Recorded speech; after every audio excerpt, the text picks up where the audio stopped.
Good afternoon, everyone. We continue on in our study in the book of Numbers. We left off last week seeing how God had demonstrated his lesson, a very visual lesson towards Miriam, the sister of Moses, that she was kept outside the camp for 7 days because God had struck her with skin disease, which we would commonly call leprosy.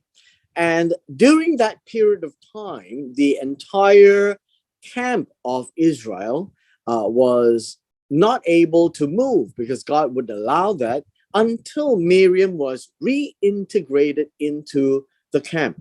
And that lesson was a very visual lesson that all the camp of Israel would have known and seen.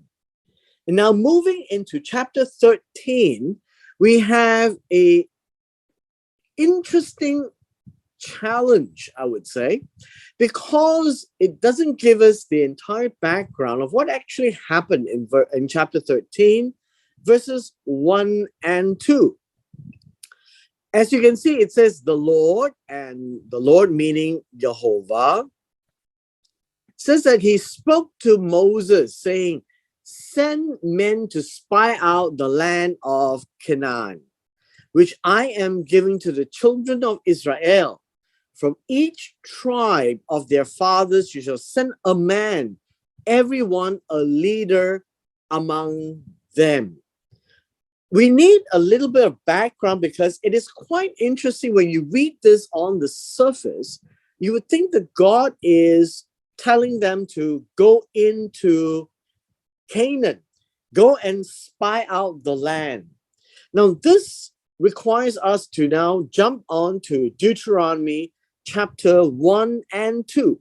I would like us to move there so that we can gain a little bit insight from the narrative here that was related one more time in the book of Deuteronomy, the final book of the 5 books of Moses, that matches this incident.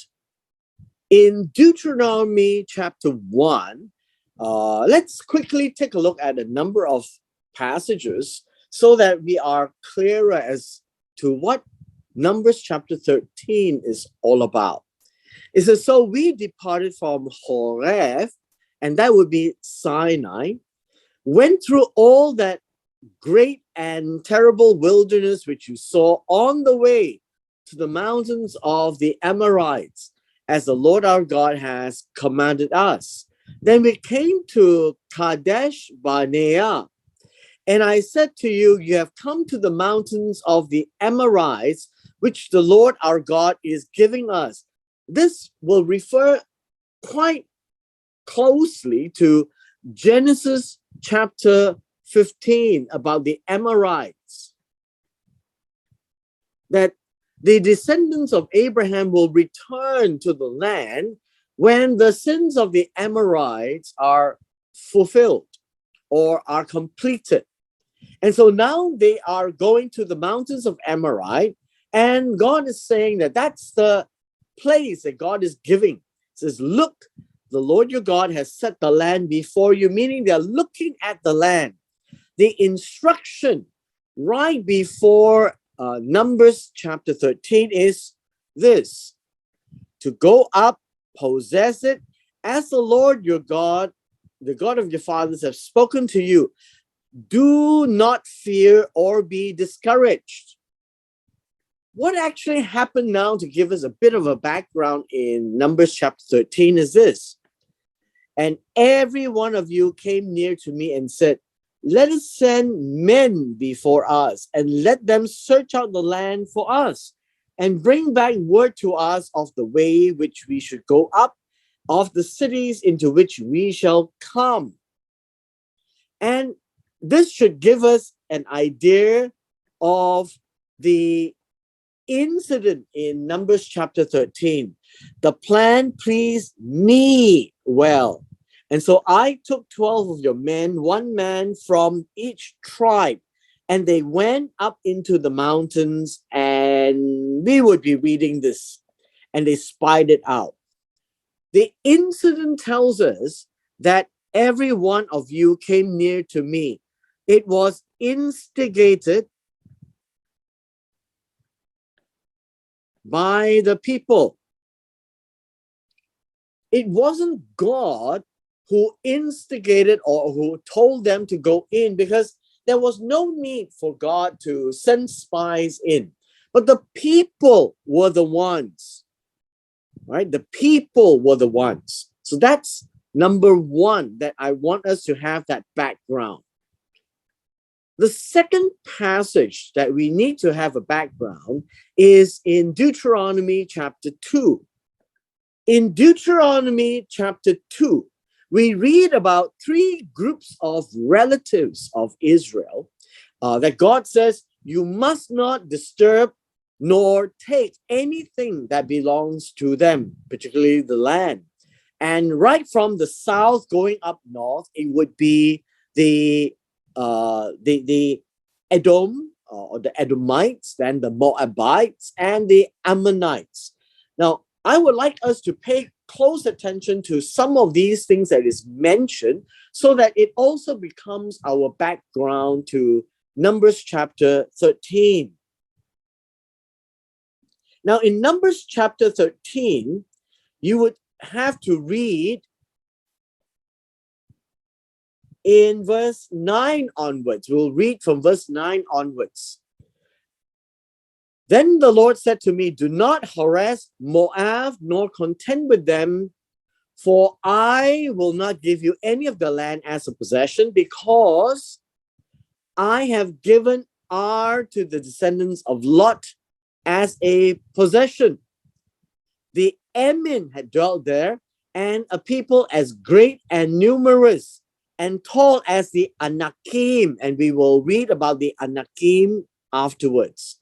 And they are considered people who are, well, in this case, as you can see, great and big and numerous and tall. So in terms of stature, they are something to be reckoned with.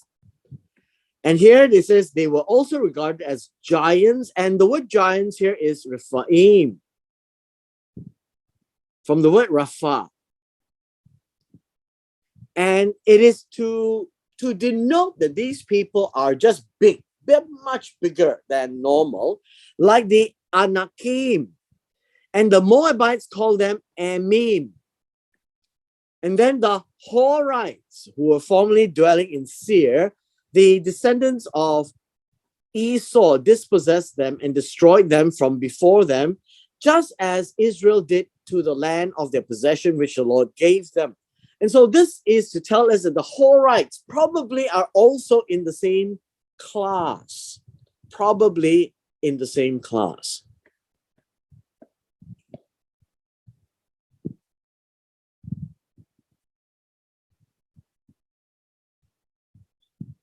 In verse 19, it says that when you come near to the people of Ammon, now Ammon is the other son of Lot.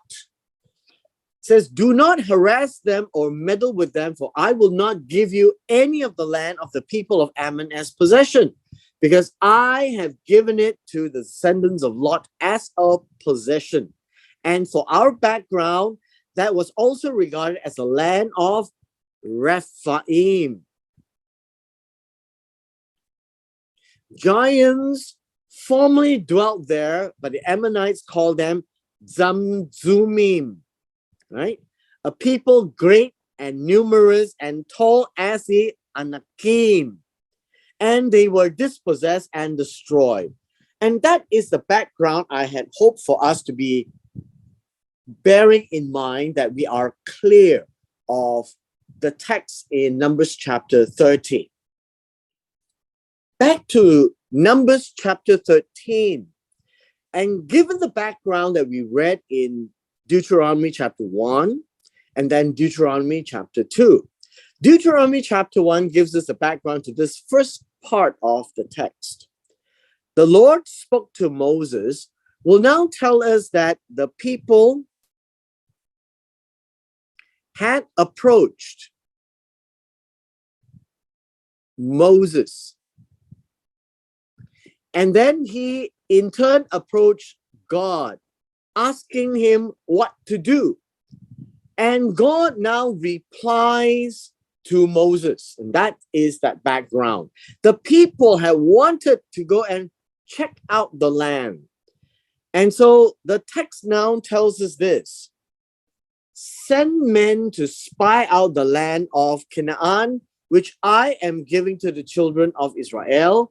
From each tribe of their fathers you shall send a man, everyone a leader among them. Now, the challenge that we have in this text is very much in verse 2. It says, send men to spy out. Actually, there is a word that is missing. It says, for yourself. And this is to send men for yourself to spy. And the word spy really means to, how should we say, is to check out, to explore, to scout. And at least in our modern day is to check out, right? To check out, to see what's all about. And so this text here that says, for yourself is important because this really is a reply to Moses, to the people, to say, if you want to do that, go ahead. Send these men for yourselves to check out the land of Canaan, because that's the land that I have decided to give the children of Israel. But you send only from each tribe of their fathers, and you send one man. And the word man here is a different word for man. This word here is enosh. It's really giving us a picture of mortal man. Man who is given the emphasis that their lives are not permanent and the lives are mortal, right? They are mortal in that sense. And each of this is a leader from among them.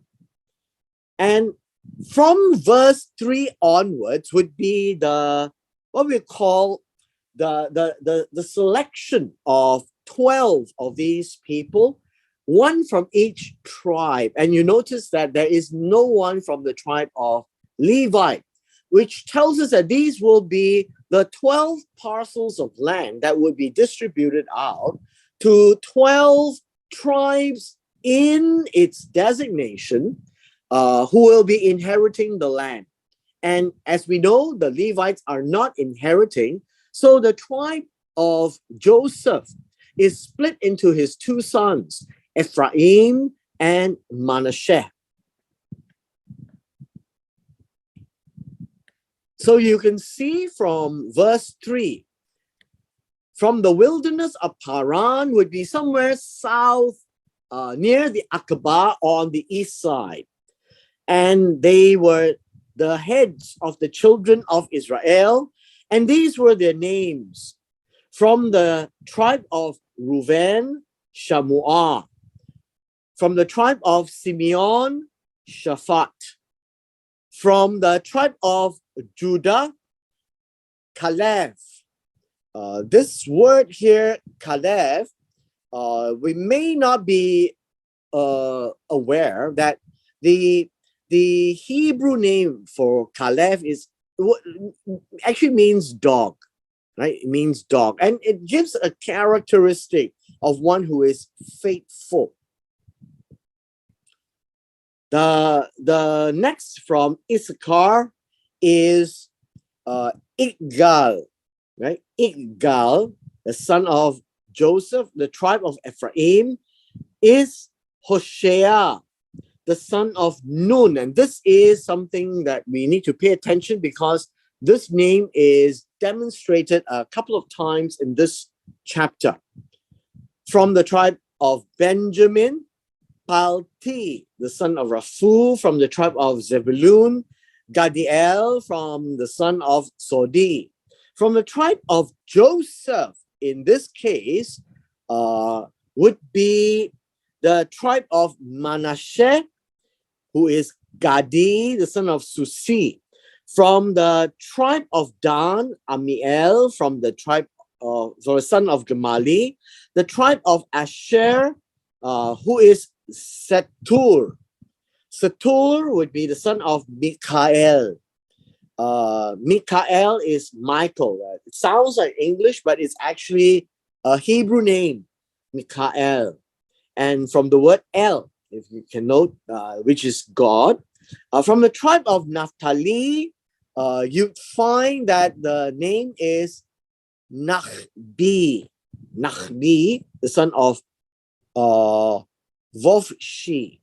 The tribe of Gad would be Gauel, the son of Machi. And Machi, these will be the 12, right? These are the names of the men whom Moses sent to spy out the land. And Moses called Hoshea, the son of Nun, Joshua. And so let me just park here and explain this a little bit. Hoshea literally means salvation, right? Salvation or deliverer. It's a noun, salvation or deliverance. And his name was actually changed.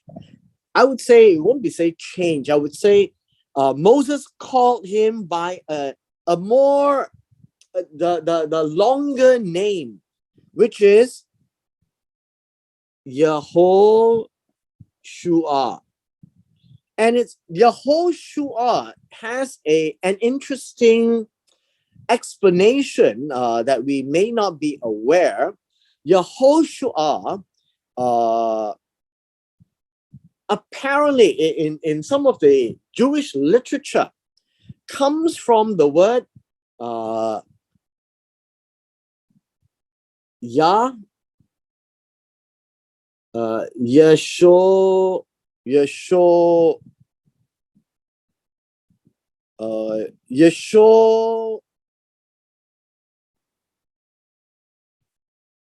Yesho Akka.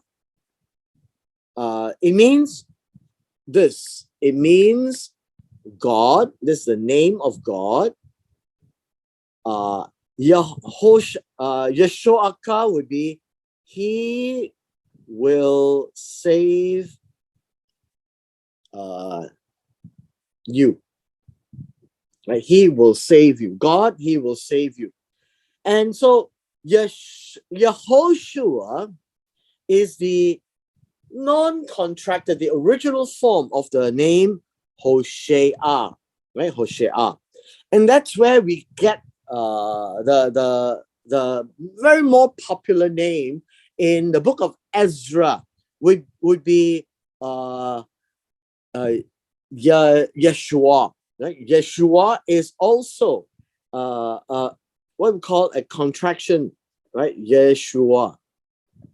So Hoshea is a name that he is called, and Moses called him by this new name, which we translate in the English Joshua, which is pronounced as Yehoshua in the Hebrew, and the original form, as I have been told, is Yoshiaka,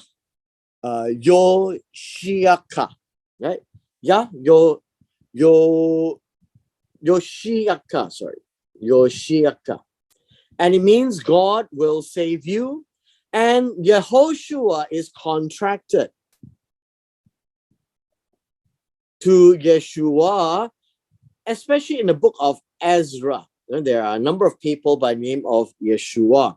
And hence, the name here that was particularly highlighted was to tell us that Yehoshua, or Joshua, we call him in the English, would be prominent, and this would be an introduction to why he is prominent in the time to come.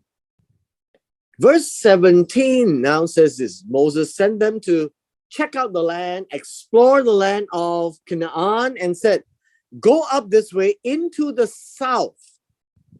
Go up this way into the south in verse 17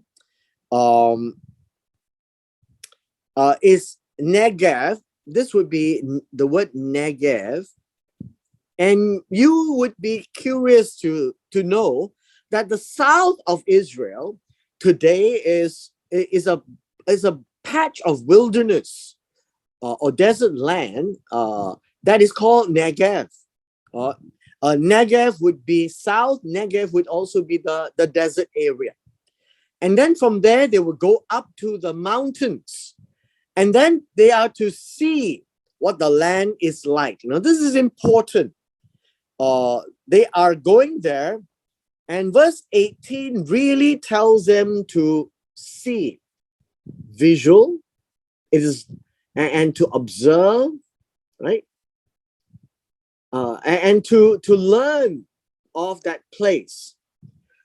One of the things that we may not be aware was that by looking at the land,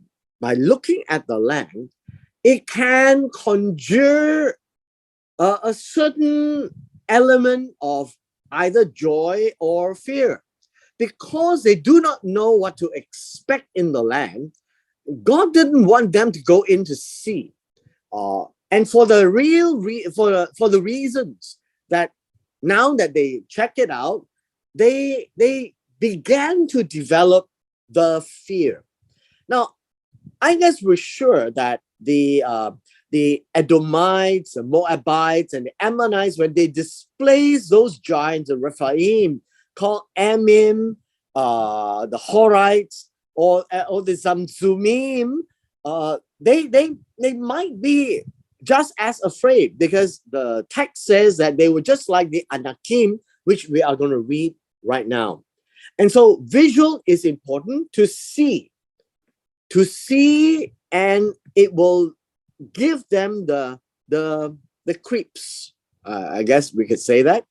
Whether the people who dwell in it are strong or weak, few or many, whether the land they dwell is good or bad, whether the cities they dwell are like camps or strongholds, whether the land is rich or poor, and whether there are forests or not. As we can see, this is a series of contrasts. And so this will tell us whether they are strong. And so the idea of strong is hazak. And these would give us a picture of whether they are mighty, right? They are warriors or not. The second word here would be Rapha. Rapha would be weak. Weak would be unable to fight, right? Unable to fight. The next word here would be Ma'at. Ma'at gives us a picture whether they are small in number.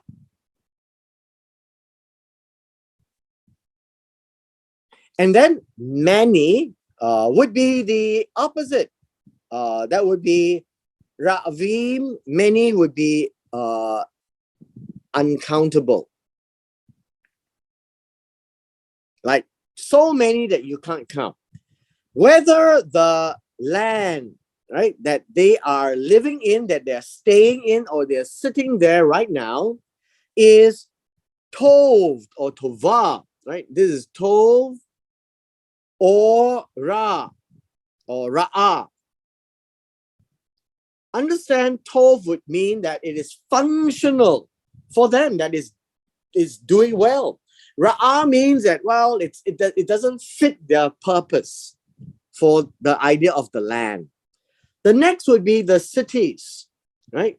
With regards to the cities they are living in, whether they are in camps, which means that they are the unwalled.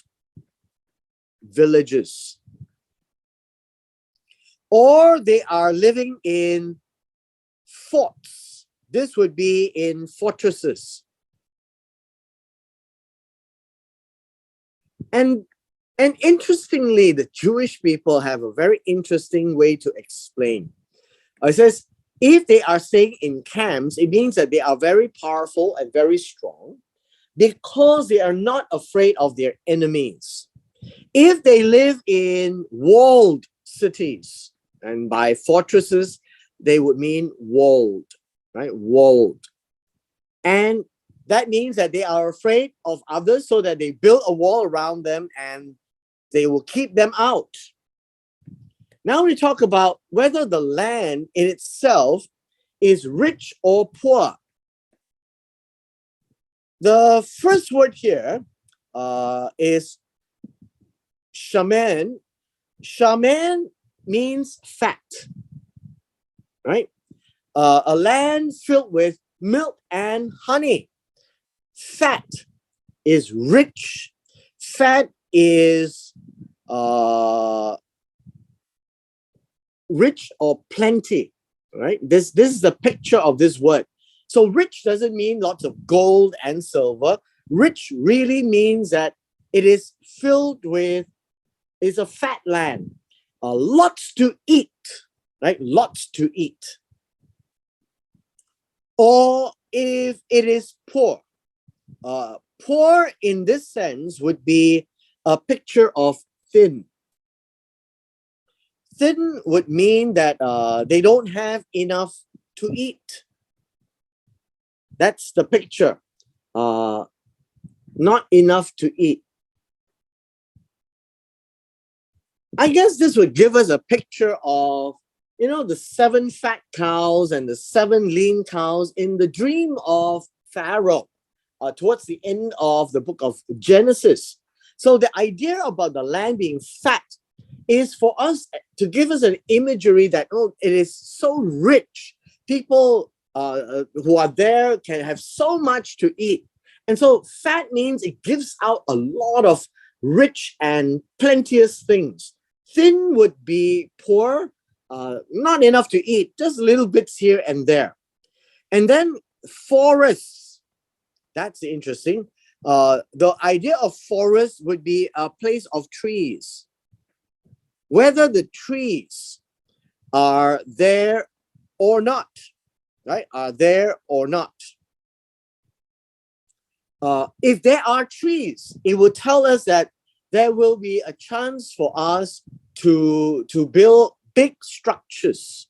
And it is rich. It is old land. It says, be of good courage. The word good courage, we've seen this in the book of Joshua, chazak. It really means to, how should you say, to be strong, to be committed, or to strengthen oneself, to be strengthened, right? To be strengthened in the heart, in their decision, right? To be strong in their heart. When they make up their mind to do something, to go and possess the land, just go and do it. Do not be afraid of anything around them. And bring some of the fruit of the land. Now, fruit of the land, and you can say that this is pari, and fruit would be literally fruits from the plants that's there. Now, the time was the season of the first ripe grapes. And you can say that this would be the first fruits of grapes. And maybe you could think of it to be in the time of late July or August. Right? That would be the period of time that they are looking at this land. In verse 21, and then they went up, checked out the land from the wilderness of Zin Zin would be likely the southern part of the current land of Israel, and they are moving in from Kadesh Barnea and Paran and Sin, and then they come in from the south of the land. So they went up through the south. The south would be the Negev, as I had mentioned to you. That would be the southern wilderness. They came to Hebron. The idea here of Hebron would be a modern, well, I won't say a modern name. It was there in the time of Abraham, but the land of Hebron, where Isaac and Jacob would have lived, there was Ahiman. You find there Ahiman, Sheshai, and Talmai. And these are the descendants of Anak, right? Anak. And we are told that Hebron was built 7 years before Zoan in Egypt. So this was a long time, pre-Abraham days. And the people staying there are called Anak. And interestingly, the name Anak literally means neck. Neck. And it may be that they have long necks, or they wore something around the neck. And according to Jewish sources, they were the ones who wore a symbol around their necks. But they are also, interestingly, for us to understand that they are tall. They are big in stature. So the Anakim is what was described in the book of Deuteronomy, looking backwards. These are the same Anakims and the Emims and the Zamzumims and probably the Horites would also be like the Ahiman, the Sheshai, and the Talmai. They are all from Anak. Now the word descendants is said that they are born, right? They are born of Anak. Now in verse 23, they came to the valley of Eshcol, and there they cut down a branch with one cluster of grapes. They carried between the two of them on a pole. They also brought some of the pomegranates and figs. So you find grapes, pomegranates, and figs. And the place was called the Valley of Eshcol because the cluster of which the men of Israel cut down there. And they returned from spying the land after 40 days. And so let's take a look at the idea of Eshcol, the Wadi of Eshcol. And interestingly, their name Eshcol means a cluster, right? Means a bunch, right? A bunch. So one cluster of grapes in verse 23, you see that they are Eshcol, right? Eshcol.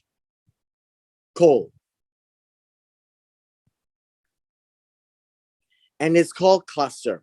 And so the place is called a cluster because that's where they found the Eshcol, which they cut down there. Now, I think this would be important for us to imagine how this whole situation is like.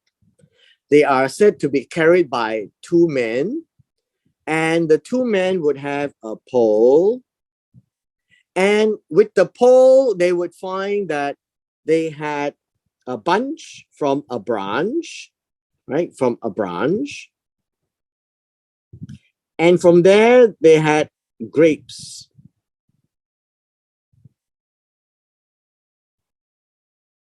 I would say that these are not giant grapes. I think that there's a huge bunch of grapes. As with regards to Eshcol, the cluster, right? And they brought back some pomegranates, which is big, and figs, which are also big. Verse 26. Now they departed, came back to Moses and Aaron and all the congregation of Israel in the wilderness of Paran at Kadesh. They brought back word to them and to all the congregation and showed them, means they can see, right? There is visual evidence. And they brought back word to them, to all the congregation, and so that they can see the fruit of the land. And they told him, it says, we went to the land where you sent us. It truly flows. Verse 27. The idea here is flowing is, it's like freely flowing, right? It seems to be freely flowing. So this is an imagery with milk and honey. This is the picture of milk and honey and its fruit. So the land itself is said to be flowing with milk and honey, and there must be animals there. There must be bees, flowers. There is date palms. It's just extremely rich. So let me just put this word there: extremely rich or fat. And this is its fruit. This is the evidence. Right? You can see what a land flowing with milk and honey can look like, with a bunch of grapes or a cluster of grapes so big. A bunch, not in terms of individual grapes, right? I know in many children's books, it is represented as if the grapes are giant grapes. But I believe that they are just a giant cluster, not giant grapes. Just that each cluster is so many grapes growing from one branch of a grape tree. Then they have this report. Nevertheless, in verse 28, the idea of nevertheless really gives us a picture of the end.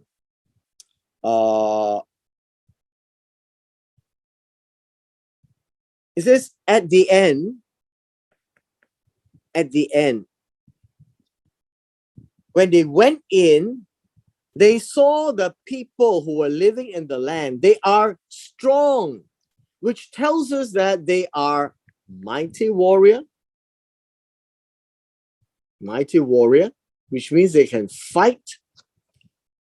Then their cities, remember they were supposed to look at a few things. The cities are fortified and very large. They are walled. And then we saw the descendants of Anak there. And by saying that, we should be aware, whenever you talk about Anak, it means that the descendants of Anak are the great and big and tall and strong tribes. Then you find the Amalekites. The Amalekites live there in the land of the south. The Amalekites that actually attacked them when they crossed the Red Sea. We could read that back in Exodus chapter 17. And then you find that there are other people there, the Hittites, the Jebusites, and the Amorites. They dwell in the mountains, and thereby likely to be in the Judean mountains.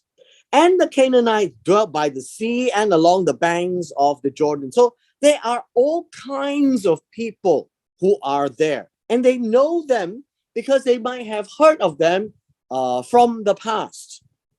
Then Caleb quieted the people before Moses.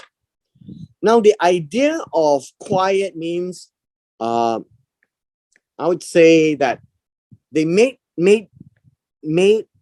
still, right? Made still. It says, just be still. Hush. Hold your tongue. And silence came to the place. And then he said, let us go up at once and take possession, for we are well able to overcome it.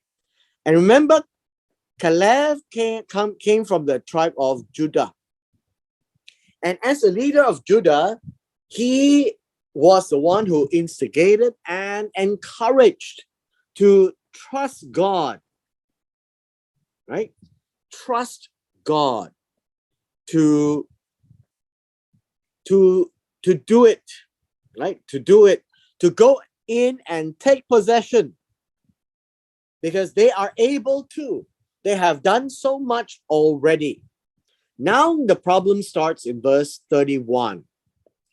Verse 31 says, the men who had gone up with him said, now by the men, this would be 10 of them. Not 11, 10 of them. And we know later that Joshua or Hosea or Yehoshua did not participate in this. He says, we are not able to go up against the people. They are too strong, for they are stronger than we. They can fight, right? They can fight. They are mighty. We can't fight them. And they gave the children of Israel a bad report of the land, which they had spied out, saying this.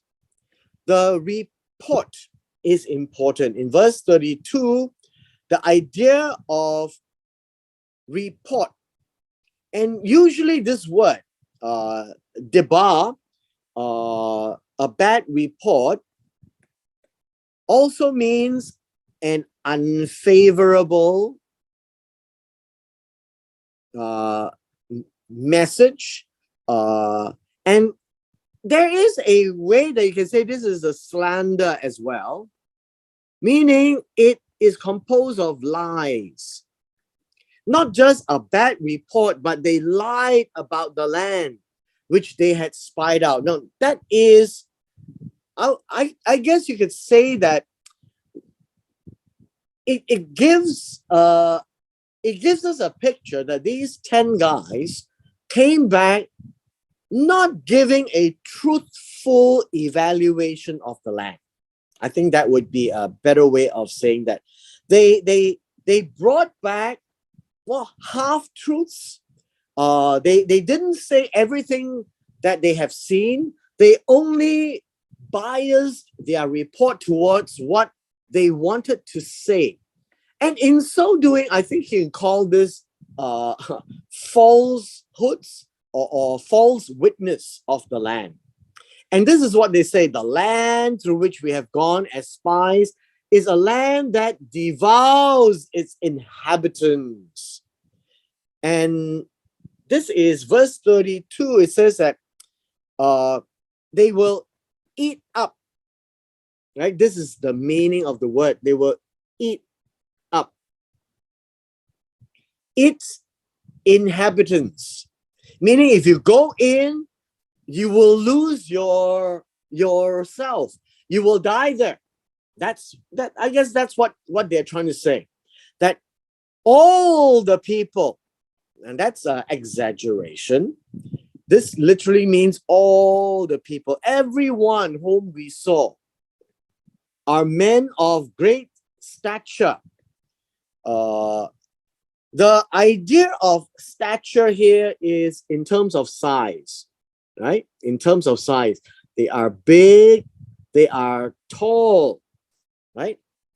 And then verse 33 describes the conclusion. we saw the giants. Now, this word giant here would be Nephilim. Nephilim. And they refer to the descendants of Anak or Anakim, came from the Nephilim. Nephilim. And we were like, remember, we were like. Like means they appear as, right? This is the word like. The idea of grasshoppers, not so sure, but it likely is like locusts, right? Like locusts in our own eyes. So they are telling, and they're giving an evidence based on what they see. And so we were in their eyes. What we would have understood would be this. They are trying to talk about an exaggeration. If this is talking about they are big and we are like grasshoppers, right? Grasshopper, small, very tiny. So this you can see is an exaggeration. The real incident is likely to be this. You have them as tall, and the children of Israel is not as tall, right? Maybe a head or up to the shoulder, up to the arms. And that would be a measure of difference of height. And with this, the difference of height and size would give the impression that they are huge, but not like grasshoppers. Now, that's an exaggeration in the contrast. Now, as we come to the end of this chapter, I would like to just briefly address these words, giants. They're called Nephilim. They are the fallen ones. They are the, well, I would say these are the tyrants. They are the bullies of the land. Now, why? Because if you are big, you will bully all those who are smaller. You will never find a bully in the history of mankind who are smaller. Dwarves cannot be bullies. Now, if dwarves come up to us, they would say that they are like grasshoppers to us because we can certainly overpower them easily in a one-on-one. And if the Israelites who went into the land and saw the Anakim, the descendants of Anak, they would also see them being tall in stature, and they identify them to be from the Nephilim, the bullies of the land, who were there before in Genesis chapter 6. Genesis chapter 6 says that there were Nephilim in those days before Noah, and there were Nephilim in the days after Noah. And then this is the time where they saw them again from a Bible narrative viewpoint. And so the words Nephilim is important because this is the first time that it appears after Genesis chapter 6, meaning after the flood. This is now described as an encounter with the Nephilim.